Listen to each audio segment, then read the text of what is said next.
আসসালামু আলাইকুম। যারা 2026-এ কাগজ জমা দিতে পারেন নাই তারা আমার ভিডিওটা দেখেন এবং অন্যকে দেখার সুযোগ করে দিন। সবার মনে এই প্রশ্ন, ইতালিয়ান ভিসা কিভাবে পাওয়া যায়? ইতালিয়ান ভিসা পাওয়া কি খুব কঠিন? না ভাই, প্রসেস না জানলে অনেকেই ফেল করে।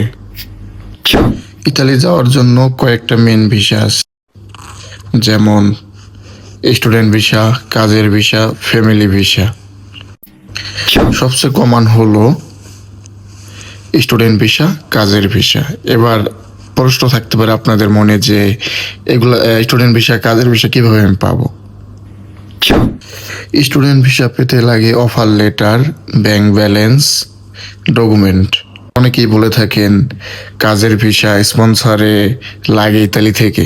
অবশ্যই লাগবে না কেন, হয়তো আপনার ভাগ আছে। যেমন মনে করেন 100 জনে কাগজ জমা দিলে হয়তো 50% লোকেরটা লাগে, কারোটা লাগে না, কারো মালিকের কোনো সমস্যা থাকলে ইত্যাদি।